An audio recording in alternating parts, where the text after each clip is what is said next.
My dear students, कैसे हैं आप सब। आई होप आप सब बहुत अच्छे होंगे। तो सबसे पहले स्वागत करते हैं हमारे यूट्यूब चैनल बीएसपी फार्मेसी पर।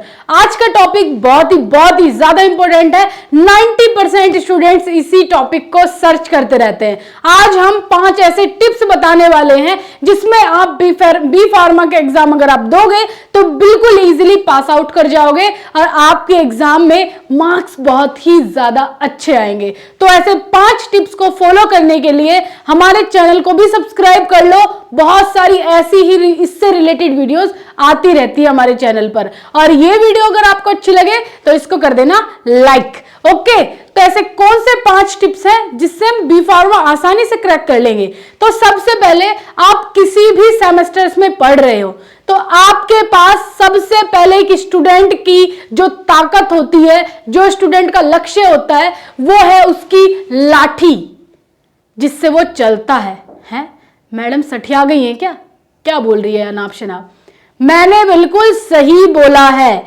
आपकी जीवन की सबसे इंपॉर्टेंट है कि स्टूडेंट लाइफ में उसकी लाठी मीन्स उसका सिलेबस। आप जब तक आपको आपके सिलेबस के बारे में नहीं पता है कि आप किस सेमेस्टर में हो और उस सेमेस्टर का सिलेबस क्या है, तब तक आप एक स्टूडेंट नहीं हो। अगर आप अच्छे से स्टडी कर रहे हो और आपको पता भी है कि आपका सही सिलेबस है, मैं इसी सिलेबस के अकॉर्डिंग पढ़ रहा हूं, इसका मतलब आप सही डायरेक्शन पर जा रहे हो। लेकिन बहुत सारे बच्चे आजकल के क्या करते हैं, एग्जाम से 2 दिन पहले बस मास्टर बन जाएंगे। वो दिन रात पढ़ाई करना चालू और 2 दिन बाद दे के आएंगे एग्जाम, और एग्जाम रिजल्ट में फेल हो जाएंगे और फिर अपनी छाती पीटेंगे कि ये कोर्स बेकार है, मुझे ये पहले करना ही नहीं चाहिए था। फिर इतने ज्यादा एक्सक्यूजेस देना शुरू कर देंगे कि कोर्स ही खराब है। मतलब इतना ब्लेम लगा देंगे कि लोग इस चीज को बोलेंगे कि हाँ भाई ये कोर्स बेकार है, इस बंदे की कोई गलती नहीं है। अपनी लाइफ में जब तक एक्सक्यूजेस दोगे तब तक आपको दूसरे ही खराब लगेंगे। आप खराब नहीं हो, आप बिल्कुल अच्छे हो। तो आज की वीडियो 5 टिप्स को लेकर के आए हम जिससे आप अपनी स्टडी को एनहांस कर सकते हो। तो पहले भाई ये 5 टिप्स तभी काम करेंगे जब आप एक स्टूडेंट लाइफ को वेरी करते हो। और वेरी कब करोगे? जब आपके पास आपका सिलेबस होगा। ऐसे बहुत सारे बच्चे हैं जो सिर्फ अपने फोन में सिलेबस को डाउनलोड करके रखते हैं, कभी उसकी कॉपी भी नहीं निकलवाते। तो उनके लिए मेरी ये वीडियो बिल्कुल नहीं है, तो आप इस वीडियो को स्किप करके जाओ। जिनके पास हार्ड कॉपी में सिलेबस होगा वही स्टूडेंट्स इस वीडियो को देखें। और इन 5 टिप्स को अगर आपने फॉलो कर लिया, 100% गारंटी है आप 80 से 90% आसानी से ले आओगे। आओ, कौन कौन से वे टिप्स हैं? तो सबसे पहला टिप्स, इंपॉर्टेंट टॉपिक। ओके जी, ओके। तो हम पहले सिलेबस की बात कर लेते हैं भाई। जैसे कि मैं एचएपी आप लोग को पढ़ाती हूं, तो एचएपी की हम बात करते हैं। तो एचएपी में आपकी 5 यूनिट है जी। एचएपी सब्जेक्ट में आपकी यूनिट 5 है और हमें 5 यूनिट को टारगेट करना है। पर हम कैसे करेंगे? ये 5 यूनिट हम पढ़ेंगे कैसे? छोटे छोटे स्टेप को रख करके हम सारे स्टेप्स कवर कर लेंगे।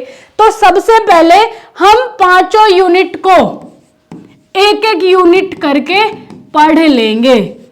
ये हमारी 5 यूनिट को एक करके पढ़ना है। अब एक करके, भाई सिलेबस तो इतना बड़ा है, एक करके कैसे पढ़ूं? तो एक करके ऐसे पढ़ना है। आपको मैंने इंपॉर्टेंट टॉपिक्स बताए हैं, एचएपी के वीडियोस अपलोडेड हैं, और अगर अपलोडेड नहीं है तो जल्दी हो जाएंगी। अगर आपने वो वीडियोस देख ली है अपलोड होने के बाद, तो आप उन इंपॉर्टेंट टॉपिक्स को फॉलो कर सकते हैं, उन इंपॉर्टेंट टॉपिक्स को पढ़ सकते हैं। अब क्या है, इस यूनिट में से इंपॉर्टेंट टॉपिक्स टिक लगा लो। ऐसा नहीं है कि भाई इंपॉर्टेंट पढ़ लिया और बाकी को छोड़ दिया। नहीं जी, पढ़ना सारा सिलेबस है। ऐसा नहीं है कि बाकी छोड़ दिए, बस मैं तो इंपॉर्टेंट पढ़ लूंगा। और बच्चों की एक मेंटलिटी जो सबसे गंदी और सबसे ज्यादा खराब है, क्या बस मुझे पासिंग मार्क्स चाहिए, किसी भी तरीके से पास हो जाऊं और उसके बाद तो मेरी बल्ले बल्ले होने वाली है। बी फार्मा कंप्लीट करके एक अच्छा सा मेडिकल स्टोर डाल लूंगा, भैया मेडिकल स्टोर डालने के लिए भी लाखों रुपए लगेंगे, ऐसे हवा हवा में सारी चीजें नहीं हो जाती है ना, कि 2 दिन पढ़ा और पास कर लिया एग्जाम और आगे फ्यूचर भी ऐसे ही चल जाएगा। फ्यूचर प्रैक्टिकल मांगता है, और जब तक आप प्रैक्टिकल नहीं करोगे अपने जीवन का प्रैक्टिकल, तो तब तक सफल नहीं होगे। तो यहां पर आप यूनिट को पूरा पढ़ो।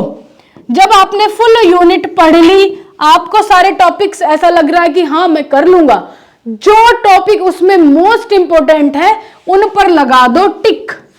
पहला टॉपिक, पहला टिप मेरा यही है, सभी यूनिट्स पढ़ने के बाद उन सभी पे इंपॉर्टेंट कर दो टिक के इस यूनिट से ये इंपॉर्टेंट है, इस यूनिट से ये, इससे ये, इससे ये। सभी के जैसे ही आपने इंपॉर्टेंट टिक करे, इनको डबल ट्रिपल मतलब इनका 2 से 3 बार रिवीजन करो। इनको अपने दिमाग में बिल्कुल फिट कर लो कि जिससे कि आपके माइंड में सारी चीजें बिल्कुल फिक्स हो जाए। तो पहला टिप्स आई होप आपके यूजफुल होगा। अब हम दूसरा टिप देखते हैं। दूसरा टिप है आपका फिक्स द टारगेट। टारगेट को फिक्स करो। सबसे महत्वपूर्ण और सबसे मोस्ट इंपॉर्टेंट टिप ये आपके लिए है। टारगेट क्या फिक्स होना चाहिए भाई आपका? अगर आप बी फार्मा फर्स्ट सेमेस्टर में हो, बी फार्म फर्स्ट सेमेस्टर में, तो आपका इस फर्स्ट सेमेस्टर में रहने का टारगेट क्या है? सेमेस्टर की स्पेलिंग गलत हो गई। फर्स्ट सेमेस्टर में आप हो अभी, तो आपका टारगेट क्या है? छोटा टारगेट, पर क्या टारगेट है?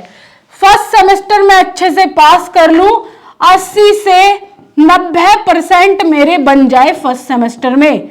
हर स्टूडेंट का ये टारगेट होना ही चाहिए।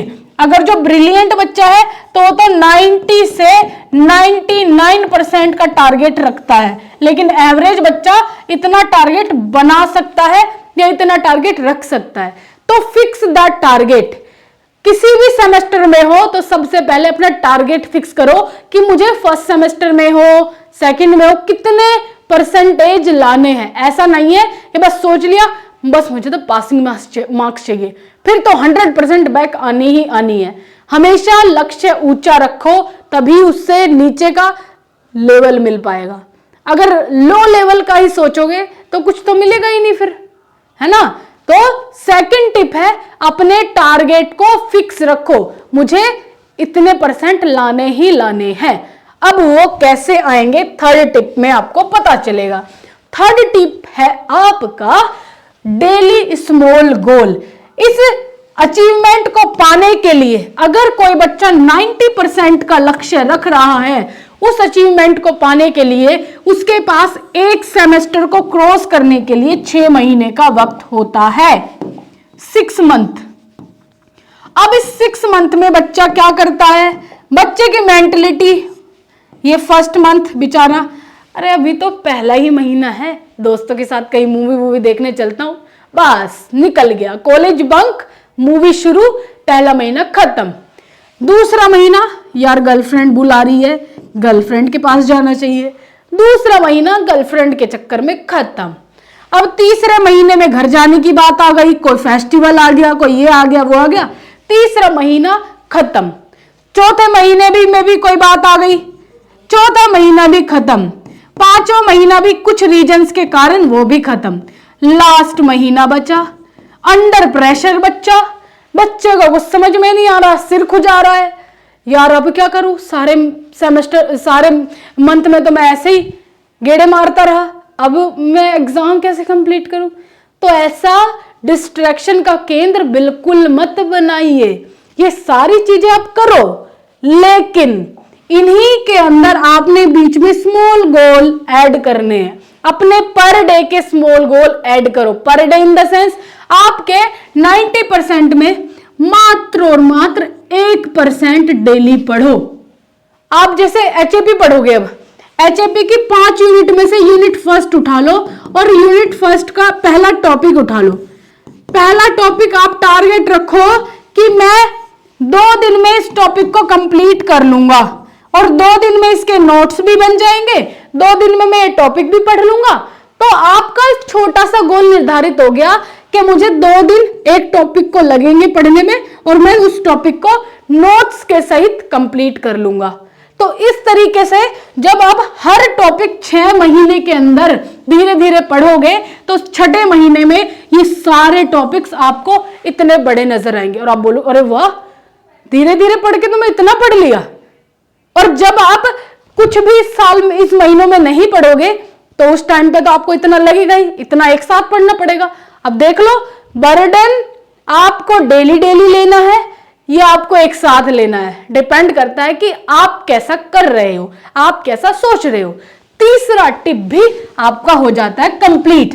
अब आते हैं चौथे टिप पे, क्विक रिवीजन।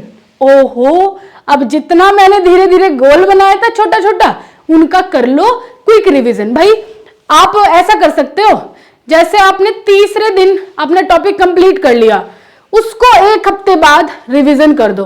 और कोई भी चीज अगर आप रिपीट करते हो, आप मान लो इंडिया में रह रहे हो, इंडिया में अंग्रेजी बोलना एक बहुत बड़ा टास्क हो जाता है, लेकिन आप इंडिया में रह रहे हो और कुछ साल के लिए आप ऑस्ट्रेलिया अमेरिका चले जाओ, आपसे अंग्रेजी बोलनी चालू हो जाएगी, आप बोलना चालू कर दोगे। क्यों? क्योंकि अभ्यास ही हर चीज का समाधान है। जब आप अभ्यास करते रहते हो किसी भी चीज को, तो आप उसमें निपुण हो जाते हो, आप उसमें बिल्कुल सक्षम हो जाते हो। तो अंग्रेजी बोलनी भी आपसे बिल्कुल आसान हो गई, आपको कुछ कठोर नहीं लगा, कुछ भी कठिन नहीं लगा। तो अब यहां बात क्या आ गई कि हम डेली जो रिवीजन कर रहे थे, जो भी हम पढ़ रहे थे, उसका बस कुछ दिन बाद पढ़ने के बाद रिवीजन कर डालो, हो जाएगा बस।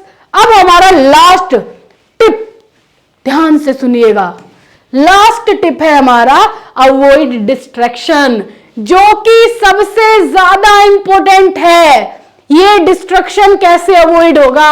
गर्लफ्रेंड मूवी देखने के लिए बुला रही है, पर मैं कह दूं मुझे नहीं जाना है, फिर गर्लफ्रेंड गुस्सा, अरे भैया जाओ, मना मत करो, लेकिन पहले अपने स्मॉल गोल को कंप्लीट करो, उसके बाद खूब मूवी देखो। अब डिस्ट्रैक्शन एक और जो आज की जनरेशन को बहुत ही ज्यादा अंदर से खा रहा है।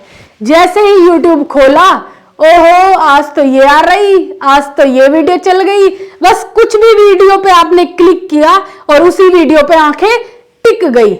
उससे अदर और इतना ज्यादा वो टाइम कंजप्शन हो जाता है, एक वीडियो को देखते देखते कब सारा टाइम निकल गया पता ही नहीं चला। तो यहां पर इस डिस्ट्रैक्शन को अवॉइड करने के लिए हम है ना आपके साथ।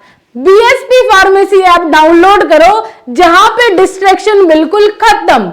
आप हमारी ऐप डाउनलोड करोगे, वहां पे कोई एडवर्टाइजमेंट नहीं, कोई अदर वीडियोस नहीं, सिर्फ और सिर्फ पढ़ाई से रिलेटेड वीडियोस ही वहां पे आपको मिलेगी। तो ऐप आप खोल के रखोगे, सिर्फ वहां पढ़ोगे, डिस्ट्रैक्ट नहीं होगे। तो फटाफट जाकर के ऐप डाउनलोड करो और अपनी स्टडी को एनहांस करो कोर्सेज में ज्वाइन कर करके। तो ये है 5 टिप्स जिससे आप अपनी स्टडी को मजबूत और अपने टारगेट को पा सकते हैं। ओके, तो आई होप आपको ये वीडियो अच्छी लगी होगी। तो अगर आपने हमारे कोर्सेज में ज्वाइन करना है, फटाफट ये ऐप डाउनलोड करो और इन कोर्सेज में ज्वाइन कर लो। कोई भी अगर जानकारी चाहिए तो आप इस हेल्पलाइन नंबर पर कॉल कर सकते हैं। ओके स्टूडेंट्स, तो चैनल को सब्सक्राइब कर लो ऐसी ही वीडियोस देखने के लिए। Thank you so much everyone.